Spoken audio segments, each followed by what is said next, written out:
Hello दोस्तों, very good morning. मैं आपका दोस्त अमित शर्मा। आज के इस टॉपिक में हम एपीएफसी पैनल के अंदर लगे हुए कंपोनेंट्स के बारे में जानेंगे और इस एपीएफसी पैनल के अंदर क्या क्या कंपोनेंट्स लगे रहते हैं, उनको किस तरह से लगाया जाता है और जो हमारा एपीएफसी पैनल होता है इसकी पावर वायरिंग किस तरह से की जाती है, इसके बारे में हम डिटेल में बात करेंगे। तो जैसे कि अगर हम इंडस्ट्री में काम करते हैं तो हमें कुछ इस तरह से पैनल देखने को मिलेंगे और उस पैनल को देखकर ही हमें ये समझ जाना है कि ये जो पैनल है ये हमारा एपीएफसी का पैनल है। तो ये हमें कैसे पता लगेगा कि ये हमारा एपीएफसी का पैनल है, इसके बारे में हम बात करेंगे। सबसे पहले हम देखते हैं कि एपीएफसी पैनल होता क्या है। तो एपीएफसी पैनल का मतलब होता है automatic power factor correction panel. इसका मतलब ये हुआ कि एक ऐसा पैनल जो अपने आप ही पावर फैक्टर को करेक्ट करता है। एपीएफसी पैनल क्या करता है? एपीएफसी पैनल बेसिकली हमारे पावर फैक्टर को मॉनिटर करता है, उसको कंट्रोल करता है और उस पावर फैक्टर को मैनेज करता है। एपीएफसी पैनल के अंदर बेसिकली एक माइक्रो कंट्रोलर बेस्ड रिले लगी रहती है। ये रिले सेंस करती है कि जो हमारी डिमांड पावर है उसमें कितनी रिएक्टिव पावर की रिक्वायरमेंट है और उस रिएक्टिव पावर की रिक्वायरमेंट के अनुसार ये जो कैपेसिटर बैंक लगे रहते हैं इनको ऑन ऑफ करने का काम करती है। एपीएफसी पैनल के अंदर में बहुत सारे कैपेसिटर्स होते हैं जिनको कि आपस में पैरेलल में कनेक्ट किया जाता है। एपीएफसी पैनल एक तरह की रिएक्टिव पावर क्रिएट करते हैं और ये जो रिएक्टिव पावर क्रिएट करते हैं ये एक तरह की लीडिंग रिएक्टिव पावर होती है जो कि हमारे पावर सिस्टम में जनरेट हुई लैगिंग रिएक्टिव पावर को कैंसिल आउट करने का काम करती है। जब leading reactive power lagging reactive power को कैंसिल आउट कर देती है तो ये हमारे पावर फैक्टर को इम्प्रूव करती है। तो एपीएफसी पैनल का जो मेन काम होता है वो हमारे पावर सिस्टम के पावर फैक्टर को इम्प्रूव करने का काम होता है। अभी हम देखते हैं कि एपीएफसी जो पैनल होता है उसमें रिले दिखती किस तरह की है। तो इस तरह का एक सेंसिंग डिवाइस होगा। ये एपीएफसी रिले है और ये एपकोस कंपनी की रिले है। अगर इस तरह की रिले किसी पैनल में देखने को मिलती है तो उसको देखकर हम ये पहचान जाएंगे कि ये जो पैनल है ये एपीएफसी का पैनल है, मतलब ये कैपेसिटर बैंक का पैनल है। इस रिले के अगर हम बैक साइड में देखेंगे तो यहाँ पे हमें इस तरह से टर्मिनेशन देखने को मिलेगी। इसमें दो सीटी के टर्मिनल दिखाए गए हैं, एक अपर साइड में एक लोअर साइड में। तो एक सीटी की वायर जो है वो हमारे मेन एलटी पैनल से आती हैं और दूसरी सीटी की जो वायर हैं वो इस ब्रेकर के इनपुट टर्मिनल से कनेक्ट होती हैं। ये जो ब्लू कलर की हम वायर देख रहे हैं ये इस एपीएफसी रिले के आउटपुट टर्मिनल्स हैं। इस रिले में टोटल 16 नंबर्स आउटपुट टर्मिनल्स हैं, मतलब ये रिले 16 स्टेप की है। मतलब ये रिले 16 कैपेसिटर्स को ऑन ऑफ कर सकती है बेस्ड ऑन द रिक्वायरमेंट। अभी दोस्तों हमें ये तो समझ ही गए हैं कि अगर किसी पैनल में हमें एपकोस कंपनी की कोई रिले देखने को मिलती है तो उससे हमें ये कंफर्म हो जाएगा कि ये जो पैनल है ये एपीएफसी पैनल है। सेकंड, उस पैनल के टॉप में भी लिखा रहेगा उस पैनल की रेटिंग। अगर किसी पैनल की रेटिंग kVAR में लिखी है तो इसका मतलब ये है कि वो एक कैपेसिटर बैंक का पैनल है। जैसे कि हम यहाँ देख रहे हैं ये हमारी इंडस्ट्री में यूज़ हुआ है कैपेसिटर बैंक का पैनल है।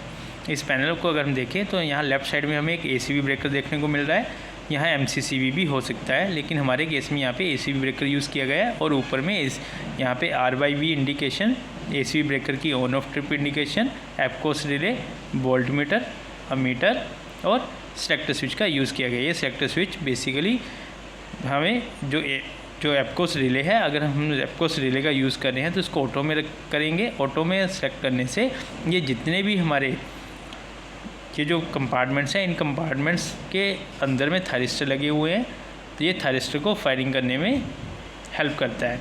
अगर हम इस सेलेक्टर स्विच को मैनुअल में कर देंगे तो हमें मैनुअली इन सेलेक्टर स्विच की हेल्प से इन थायरिस्टर को ऑन करना पड़ेगा, जिसके थ्रू हमारे जो कैपेसिटर बैंक है वो ऑन होंगे।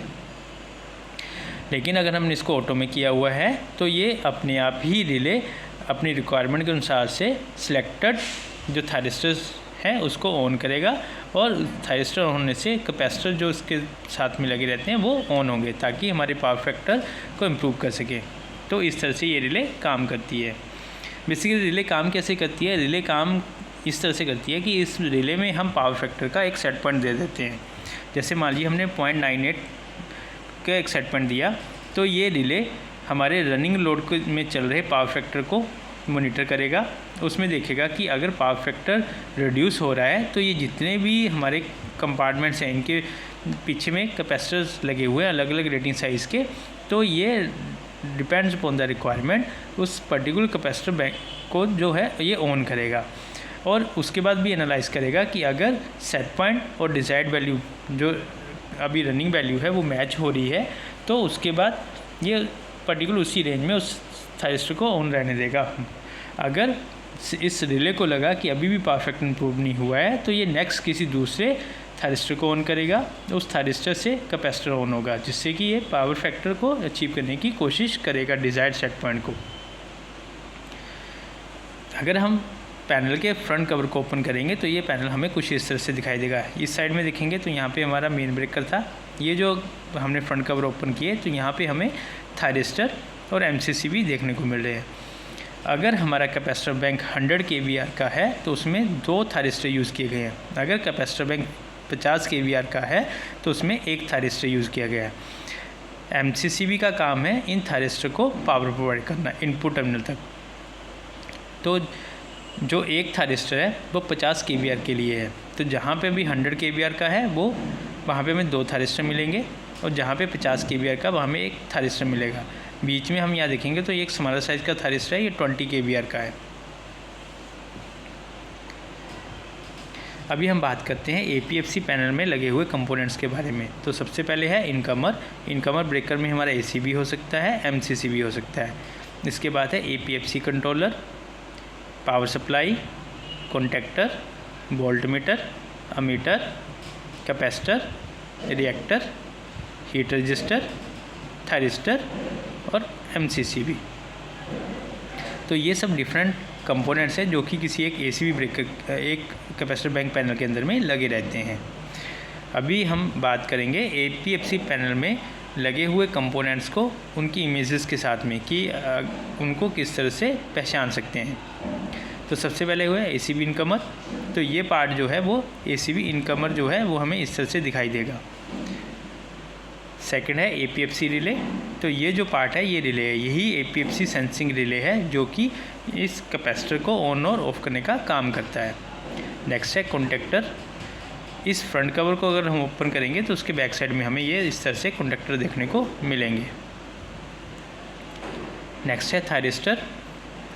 ये जो 2 पार्ट हैं ये थायरिस्टर है। ये एक थायरिस्टर जो है वो 50 kVAr के लिए डिज़ाइंड है और बीच में जो पार्ट लगा है वो एमसीसी भी है। एमसीसी भी, तो एमसीसी भी कुछ इस तरह से दिखेगा और ये एमसीसी भी जो है वो 3 पोल एमसीसी भी है।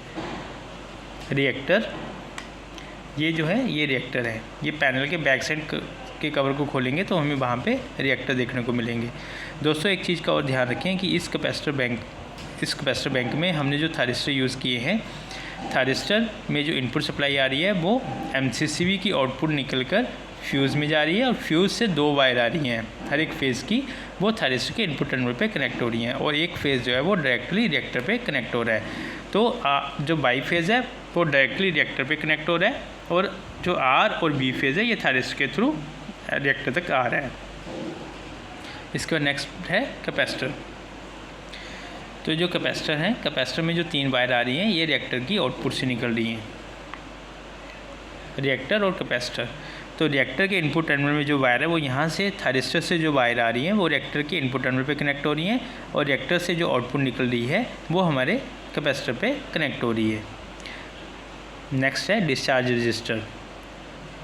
इसको हम डिस्चार्ज रजिस्टर बोलते हैं। डिस्चार्ज रजिस्टर का काम होता है कि जब कैपेसिटर ऑफ होते हैं तो जो कैपेसिटर ने एनर्जी स्टोर की होती है उसको एक स्मूथ वे में डिस्चार्ज करना।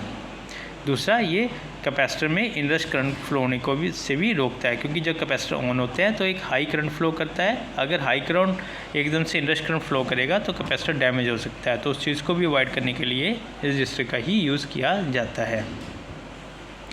दोस्तों अभी हम देखेंगे कि एपीएफसी पैनल की जो पावर वायरिंग है वो किस तरह से की गई होती है। तो पावर वायरिंग में देखेंगे तो R/B जो फेज़ है वो हमारे किसी मेन एलटी पैनल से आएगा। मेन एलटी पैनल से यहाँ पे एमसीबी लगाए गए जिनसे हमने टैपिंग ली R/B और न्यूट्रल की। उसके बाद यहाँ पे रेड, येलो और ब्लू हमने इंडिकेशन लैंप के लिए यूज़ किया। ये सप्लाई जो है यहाँ पे पावर मीटर में जा रही है और साथ में वोल्ट मीटर पे कनेक्ट हो रही है। तो वोल्ट मीटर में हमें ये पता चलेगा कि हमारे जो R/V फेज़ है उनमें कितनी सप्लाई आ रही है। उसके बाद ये जो वायर्स है ये ACB के इनपुट टर्मिनल पे कनेक्ट हो रही है। तो ACB से पहले यहाँ पे CT लगाए गए, जो मैंने आपको पहले बताया था कि APFC पैनल में 2 तरह की CT वायर कनेक्ट हो रही है। एक आ रही है मेन LT पैनल से और एक इस ब्रेकर के इनपुट टर्मिनल से कनेक्ट हो रही है। तो ये जो CT हैं ये हमारे पावर मीटर में कनेक्ट हो रहे हैं, साथ में अमीटर पे भी कनेक्ट हो रहे हैं। तो इस CT का जो यूज़ है वो बेसिकली इस APFC पैनल में चल रहे करंट लोड को मेज़र करने के लिए किया जा रहा है। उसके बाद जब ये ब्रेकर ऑन होगा तो ये जो आउटपुट बस बार है इसको चार्ज कर देगा। अभी हम नेक्स्ट समझते हैं कि अगर हमारे पास कोई 100 kVAR का कोई कंपार्टमेंट है जिसमें कि 100 kVAR के लिए डिज़ाइन किया है तो उसमें क्या क्या कंपोनेंट्स होंगे। तो सबसे पहले हम इसकी पावर वायरिंग में बात करें तो जो हम R/V फेज़ है उनकी सप्लाई MCCB के इनपुट टर्मिनल पे कनेक्ट कर रहे हैं। MCCB से जो आउटपुट वायर निकली वो हमारे फ्यूज़ टर्मिनल के इनपुट टर्मिनल तक गई। अब फ्यूज़ की आउटपुट से जो वायर निकल रही हैं वो थायरिस्टर पे जा रही है। तो ये जो है 50 kVAR का थायरिस्टर है। तो इस थायरिस्टर में L1 और L3 पे हमारा R और B फेज़ कनेक्ट हो रहा है, जबकि अगर हम बाई फेज़ की बात करें तो सीधा ही रिएक्टर पे कनेक्ट हो रहा है। और थायरिस्टर की आउटपुट से C1 C2 टर्मिनल निकले।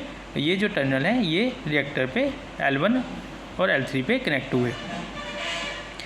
अभी यहाँ पे हम देखेंगे तो रिएक्टर से जो आउटपुट निकल रही है वो हमारे यहाँ पे 2 कैपेसिटर में कनेक्ट हो रही है। मतलब 50 kVAR का जो 50 kVAR का जो हमारा बैंक है उसके अंदर में एक रिएक्टर है और 2 कैपेसिटर कनेक्ट हुए हैं। तो जो कैपेसिटर है वो एक कैपेसिटर 33.1 kVAR का है। तो 50 kVAR के लिए यहाँ पे 2 कैपेसिटर को कनेक्ट किया गया। तो ये दोनों कैपेसिटर जो हैं वो पैरेलल में कनेक्ट हैं। और यहाँ पे हीट डिस्चार्ज रजिस्टर दिखाया गया है जो कि यहाँ पर है। अभी सेम यहाँ पे क्या किया, इस MCCB से, क्योंकि ये 100 kVAR का है तो इस MCCB से 2 आउटपुट निकली। एक हमारे इस थायरिस्टर में आई, सेकंड हमारे इस थायरिस्टर में गई। तो यहाँ पे भी सेम थायरिस्टर के L1 और L3 पे 2 फेज़ कनेक्ट हो रहे हैं और C1 C3 से आउटपुट निकली थायरिस्टर से, और एक फेज़ जो है वो डायरेक्टली दूसरे रिएक्टर के B फेज़ पे कनेक्ट हो रहा है। और रिएक्टर की जो आउटपुट्स हैं उनसे 2 कैपेसिटर कनेक्टेड हैं। 33.1 का एक कैपेसिटर, दूसरा 33.1 का दूसरा कैपेसिटर। और सेम यहाँ पे डिस्चार्ज रजिस्टर दिखाया गया है। अभी ये कैपेसिटर जो है वो ऑन कैसे होगा तो इसके बारे में थोड़ा देख लेते हैं। तो इसको ऑन करने के लिए यहाँ पे जो थायरिस्टर है हमें थायरिस्टर को ऑन करना पड़ेगा। तो थायरिस्टर किससे ऑन हो रहा है, थायरिस्टर को ऑन करने के लिए जो फर्स्ट है वो है मैनुअल मोड। अगर हम सेलेक्टर स्विच को मैनुअली ऑन करेंगे तब भी ये थायरिस्टर जो है वो ऑन हो जाएगा। तो इसका जो पुश बटन है वो पुश बटन दिया गया हुआ है कंपार्टमेंट के फ्रंट डोर पर।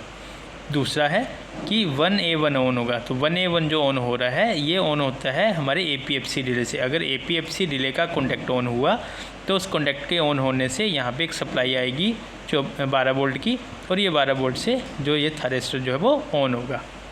और इसके बीच में थर्मिस्टर स्विच भी लगा हुआ है। ये थर्मिस्टर स्विच का काम है, अगर टेम्परेचर ओवरहीटिंग हुई तो ये थायरिस्टर को ऑफ़ कर देगा।